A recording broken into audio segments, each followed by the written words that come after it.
अपनी लाइफ का कंट्रोल अपने हाथों में लेने की चाहत रखने वालों को मेरा सलाम। क्या फैट लॉस डाइट पे हमें डाइटरी फैट्स जैसे घी, तेल खाना चाहिए? और अगर खाना चाहिए तो कितना खाना चाहिए और किस फॉर्म में खाना चाहिए? क्या सोर्सेज है डाइटरी फैट्स का? ये सब समझेंगे आज के इस एपिसोड में। अगर आप चैनल पे नए हैं तो सब्सक्राइब करना मत भूलिएगा। आइए स्टार्ट करते हैं। Welcome back. जैसे ही हम फैट लॉस जर्नी स्टार्ट करते हैं या वेट लॉस करने की ठानते हैं, सबसे पहला वार जो हम करते हैं वो करते हैं डाइटरी फैट्स पे। जो तेल और घी हम खा रहे होते हैं उसको बंद कर देते हैं। हमें ये पता भी नहीं होता कि हमारे शरीर के अंदर डाइटरी फैट्स का क्या रोल है और उसकी वजह से हमें बहुत नुकसान झेलना पड़ता है। आज सबसे पहले हम यही समझेंगे कि डाइटरी फैट्स का हमारी बॉडी में क्या रोल है, क्या इंपॉर्टेंस है। सबसे पहला है फैट सॉल्युबल विटामिन्स। हमारी बॉडी 6 तरह के विटामिन को यूज करती है। Vitamin A, B, C, D, E और के।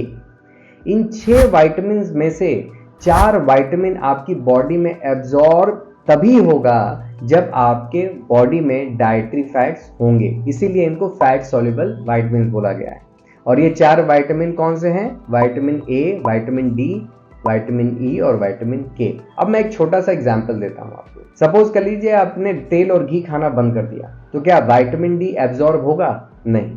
विटामिन डी नहीं रहेगा बॉडी में तो हड्डियां कमजोर तो होंगी ही, जिसके बारे में बहुत लोगों को मालूम है। लेकिन उसके अलावा आपकी बॉडी में एनाबॉलिक हार्मोन्स भी नहीं बनेंगे, जैसे कि टेस्टोस्टेरोन और एस्ट्रोजन, जो फैट लॉस में बहुत हेल्प करता है। इसी तरह विटामिन के है। अगर फैट नहीं खाएंगे तो विटामिन के एब्जॉर्ब नहीं होगा। और विटामिन डी के एब्जॉर्प्शन के लिए विटामिन के का बहुत बड़ा रोल है, ये बहुत से लोगों को नहीं मालूम। तो विटामिन के नहीं तो विटामिन डी नहीं, विटामिन डी नहीं तो हड्डियां कमजोर प्लस आपका फैट लॉस जर्नी भी स्लो, क्योंकि एनाबॉलिक हार्मोन्स नहीं बन। दूसरा, फैट जो है वो इंसुलेशन का काम करता है। हमारी बॉडी में जितने ऑर्गन्स है उसके ऊपर एक पतली सी परत जो है वो फैट की होती है, ऑर्गन्स को प्रोटेक्ट करने के लिए, उनको वार्म देने के लिए। ऐसे समझें कि ऑर्गन्स का इम्यूनिटी फैट से ही आता है। तो अगर आप फैट का इंटेक बंद कर देंगे तो ऑर्गन्स का क्या होगा? तीसरा, फैट हमारे सेल्यूलर हेल्थ के लिए बहुत इंपॉर्टेंट है। हमारे फैट की जो रिकवरी है, जैसे आप दिन भर में जो काम करते हैं फिजिकल या मेंटल, तो आपके सेल्यूलर लेवल पे वेयर एंड टेयर होता है। उस वेयर एंड टेयर को रिकवर या रिपेयर करने में प्रोटीन तो बहुत इंपॉर्टेंट रोल प्ले करता ही है, लेकिन उतना ही इंपॉर्टेंट रोल फैट भी प्ले करता है। यानी कि अगर आप वर्कआउट करते हैं तो आपका जो बॉडी का सेल्यूलर लेवल पे जो डैमेज हो रहा है उसको रिकवर करने में प्रोटीन और फैट दोनों का इक्वल रोल।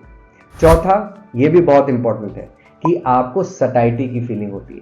जब आप फैट का इंटेक करते हैं, आपके डाइट में फैट होता है, तो बॉडी को एक्स्ट्रा कैलोरी बर्न करनी पड़ती है उसको डाइजेस्ट करने के लिए, क्योंकि वो एक कॉम्प्लेक्स फूड बन जाता है।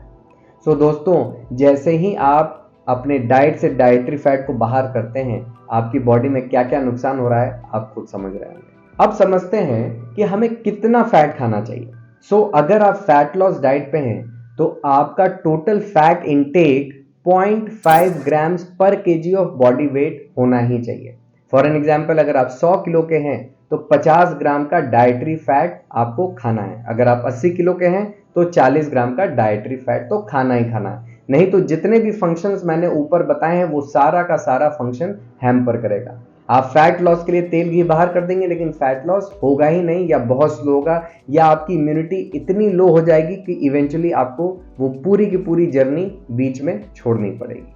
अगर आप 100 किलो के हैं तो 50 ग्राम का डाइटरी फैट इंटेक होना चाहिए, जो रफली 450 कैलोरी के आसपास आता है, क्योंकि 1 ग्राम फैट आपको 9 कैलोरी देता है।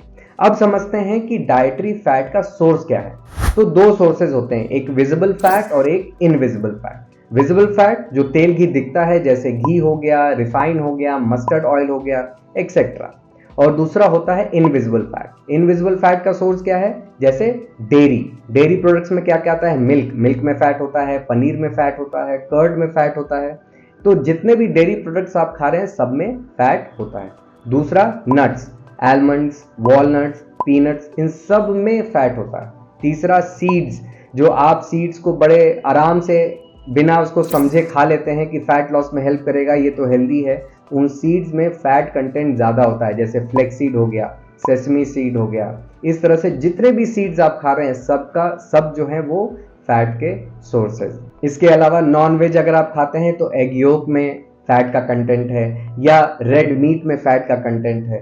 तो ये सारे के सारे फैट के सोर्सेज हैं जो आप अपने डाइट में इंक्लूड कर सकते हैं, डिपेंडिंग ऑन कि आप वेजिटेरियन हैं या नॉन वेजिटेरियन। तो कम से कम 30 से 40% डाइट में जो फैट आना चाहिए वो आना चाहिए विजिबल फैट से, यानी कि घी तेल से, और 60 to 70% डाइटरी फैट आना चाहिए आपके इनविजिबल फैट से, यानी कि नट से, डेयरी प्रोडक्ट से, एक्सेट्रा। सो दोस्तों, अपने डाइट में डाइटरी फैट्स को कम मत करिए, इंक्लूड करिए। वो आपका हेल्प करेगा कि आपका फैट लॉस बेटर हो, आपकी इम्यूनिटी बेटर हो, और आपके डाइट में जब फैट होगा तो आपकी बॉडी भी स्ट्रांग रहेगी, आपकी बॉडी का मेटाबॉलिज्म भी ऊपर रहेगा। So dietary fats are very very important, specially in fat loss diet. So दोस्तों, आई होप कि आपको डाइटरी फैट का इंपॉर्टेंस मैं बता पा रहा हूं, और अगर आपके कोई भी क्वेश्चन हो इससे रिलेटेड तो आप नीचे कमेंट में दीजिए, मैं रिप्लाई करूंगा। मिलेंगे अगले एपिसोड में एक नए टॉपिक और एक नए टास्क के साथ।